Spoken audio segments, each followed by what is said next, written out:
greetings from Indic Academy to Oene van Geel. I hope I don't get it too wrong from Not the at all. Netherlands. It's such a pleasure to have you with us. And thank you to Ila for the venue. Do let us know. You said you were mentioning that you had been to India 23 years ago, and that's a long time. India has changed, I'm sure. Netherlands has changed, I'm sure. Music has changed. So, what do you see in music that has changed for you, Indian music? Well, what is beautiful, when I came 23 years ago, we were brought to India by a singer called Janavi Jayaprakash. Uh, and we met her in Amsterdam. We were studying some concepts of Indian music. And then we said to her, "Oh, we would like to go to India." And she said, "We'll make it happen," which was amazing. So, as all these students of the conservatory, we went there and ended up doing this a couple of years in a row. But from the first moment we were there, Janavi took us to Bharatanatyam performances, traditional Carnatic performances. We saw in her house the rehearsals there also live, which is also great if you sit with your nose this close. And so we felt immersed and very welcome. And then, so now, and then we were busy with all these concepts, and immediately also with crossover things like with BC Manjunath and other dear friends, the percussionist. And and this influence had a big impact on my life. You can study the Indian music, but once you're there and you hear it live and you meet the people and you collaborate, it becomes, of course, a whole different package. And that influence stayed among many different other things I did in life. But then last year, Ned McGowan, the flutist, who comes here sort of every year, said, "Hey, Oene, why don't you come this year with me to India again?" And we talked to Mark, we will speak with a bit later, and Mark joined. And again, it's a wonderful trip here. And I would say, if I look at what changed in India or what is the same, the most important thing is that the hospitality, the friendships, the sharing, also with like Ila and Dilip, where we're sitting in their house now, to me really makes it all worthwhile so much, because to have this collaboration, the sharing of knowledge, the sharing of passion, and also for me, when you listen to Indian music, you hear the soil and you hear the air and everything in between. So to be immersed in this, of course, as somebody from another tradition, is very enriching to my life. And in the meantime, of course, Bangalore grew, got more busy, got more modern. But the core of when I was there then and when I'm here now is absolutely the same. Okay. A lot of you mentioned BC Manjunath, and a lot of rhythmists from Bangalore, particularly, including Giridhar Udupa, the Ghatam player, they go to the Netherlands and do a lot of collaborations. And now even Bollywood music and Bollywood dance is very popular in the Netherlands. And the Indian Council for Cultural Research is working with the Netherlands government for exchange of music. That happens at a very government level. So how do you see these informal exchanges that you mentioned, where you stay in friends' houses, and you hear of government to government collaboration for music? How are they different? I would say being here with these musical friends, the core of it is the shared musical experience, just unpacking your instrument, play, sometimes with a lot of knowledge, with a lot of structures, sometimes with pure intuition. So for me, that is, I would say, the core ingredient. And it's beautiful that on an official level also things are happening. But for me, the core should always be the musical heart which connects. Yeah, maybe that's the essence for me. Your work moves fluidly between composition, improvisation, chamber music, and music theater. How do these different practices inform one another in your creative process? Well, one of the key elements of my life is that I cannot choose. So I am just interested in many things. And you could say that just diversifies everything, and everything might be shallower than when you have one focus on one item. But I believe if you're interested and you also have a bit of an analytical mind, you find building blocks in all sort of different things. So a South Indian rhythmical idea might be combined with jazz, might be combined with an element in a theater production where you think, this is the right moment for exactly this idea. And I'm just interested in all these building blocks. And like a kid, constructing, seeing, will the tower stand or will it wobble or fall, and learn from that process. And also doing many things and embracing the fact that you can always be have the mindset of a student, to me is a wonderful thing. Maybe that explains why I do many things, and I love the collaboration also with people in the field of dance or poetry or visual arts. But it's just a beautiful metaphor for what is inside these people. Yesterday we heard, or a few days back we heard Praveen Gotkendi play, and I was like, I heard the first few notes and it was like, in the alap, also in the fast things, it's a whole metaphor for his personality, plus this elaborate, deep tradition and culture.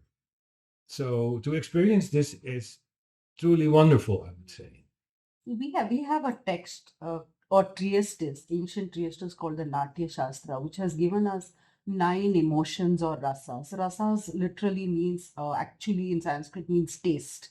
So these emotions are like the first principles of Indian aesthetic theory.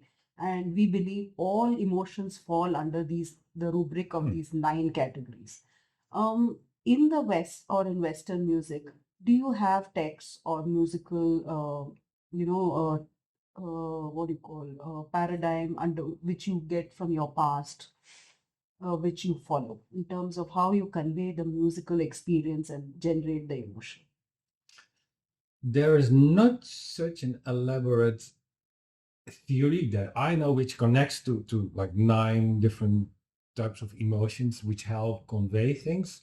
In the early days, in the early Baroque music, each tonal center had a specific mood, and I could feel this. Like C major has a very different color than D flat minor, for instance.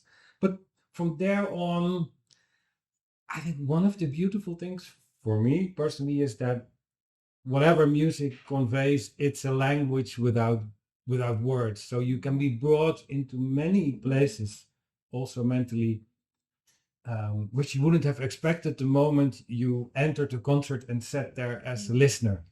You'll be pulled into what these players have to tell you. You'll be pulled in what the music tells you, how the concert hall has been built, how the rest of the audience responds. It is a very complex and intriguing cocktail of many things, I would say.